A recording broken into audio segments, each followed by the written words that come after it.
तुमने अपनी तरफ से पूरी कोशिश की है और मैं ये बात बिल्कुल समझ सकता हूँ। तुम रोज पढ़ाई के लिए बैठते हो, कभी 10 घंटे पढ़ते हो और कभी 12 घंटे तक खुद को पुश करते रहते हो। फिर भी तुम्हें लगता है कि ये सब अभी काफी नहीं है। तुम रात को थके हुए होते हो, आंखें जल रही होती हैं और दिमाग बिल्कुल भरा हुआ होता है, लेकिन फिर भी तुम खुद से कहते हो कि बस थोड़ा और पढ़ लेता हूँ, शायद कल सब ठीक हो जाए। तुम्हें पूरी उम्मीद होती है कि इतनी मेहनत के बाद इस बार रिजल्ट जरूर बदलेगा, लेकिन जब एग्जाम खत्म होते हैं और रिजल्ट सामने आता है तो मार्क्स देखकर तुम्हारा दिल थोड़ा सा बैठ जाता है, क्योंकि तुम सोचते हो कि इतनी मेहनत करने के बाद भी मार्क्स उतने नहीं आए जितनी तुम्हें उम्मीद थी। उसी वक्त तुम अपनी क्लास के उस स्टूडेंट को देखते हो जो तुमसे कम पढ़ता था, कम टेंशन लेता था और फिर भी उसके मार्क्स तुमसे ज्यादा आ गए।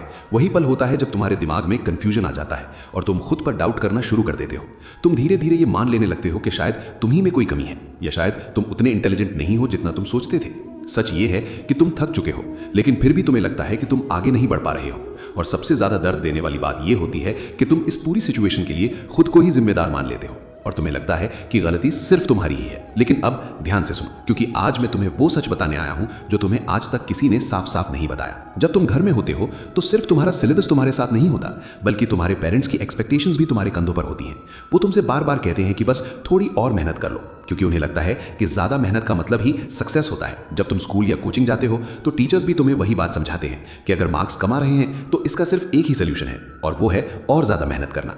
कोई तुमसे ये नहीं पूछता कि तुम कैसे पढ़ रहे हो, बल्कि सब सिर्फ ये देखते हैं कि तुम कितना पढ़ रहे हो। फिर तुम अपना फोन खोलते हो और YouTube पर हर तरफ से आवाजें आने लगती हैं। कोई कह रहा होता है कि मैं सिर्फ 2 घंटे सोता हूँ, कोई कह रहा होता है कि मैं दिन के 15 घंटे पढ़ता हूँ, और कोई तुम्हें यह महसूस करा देता है कि अगर तुम थक रहे हो तो शायद तुम मेहनत ही कम कर रहे हो। धीरे धीरे तुम्हारे दिमाग में एक अजीब सी उलझन बन जाती है। तुम पढ़ते हो, फिर भी तुम्हें गिल्ट होता है कि शायद तुम काफी नहीं पढ़ रहे हो, और जब तुम थोड़ा रेस्ट लेने की कोशिश करते हो तो उस वक्त भी तुम्हारा मन तुम्हें शांत रहने नहीं देता, क्योंकि तुम्हें लगता है कि हर मिनट जो तुम रेस्ट में बिता रहे हो वो तुम्हारे फ्यूचर से चुराया जा रहा है। सच ये है कि तुम ना तो पढ़ाई के दौरान शांत रह पाते हो और ना ही रेस्ट के दौरान सुकून महसूस कर पाते हो। इस तरह तुम्हारा मन दिन रात सिर्फ प्रेशर और गिल्ट के बीच फंसा रहता है, और तुम्हें लगने लगता है कि शायद तुम जो भी कर रहे हो वो कभी काफी नहीं होगा। इसलिए आज मैं तुमसे एक ऐसी बात कहने जा रहा हूं जो शायद तुम्हें पहले थोड़ी अजीब लगे, लेकिन अगर तुम इसे समझ गए तो तुम्हारी पढ़ाई का पूरा तरीका बदल जाएगा। मैं ये कहना चाहता हूं कि हार्ड वर्क खुद में गलत नहीं है, लेकिन बिना सोचे समझे की गई हार्ड वर्क अक्सर ओवररेटेड हो जाती है। जब तुम बिना ये जाने कि क्या जरूरी है और क्या नहीं सिर्फ घंटे गिन गिन कर पढ़ाई करते हो तो वो मेहनत तुम्हें आगे बढ़ाने के बजाय धीरे धीरे थका देती है। ऐसी मेहनत तुम्हारी एनर्जी तो ले लेती है, लेकिन तुम्हें सही डायरेक्शन नहीं दे पाती। मैं तुम्हें मेहनत छोड़ने को नहीं कह रहा हूं, क्योंकि बिना मेहनत के कोई भी लक्ष्य पूरा नहीं होता। मैं सिर्फ इतना कह रहा हूं कि जब मेहनत के साथ सोच, समझ और डायरेक्शन नहीं होती तो वही मेहनत तुम्हारे लिए बोझ बन जाती है।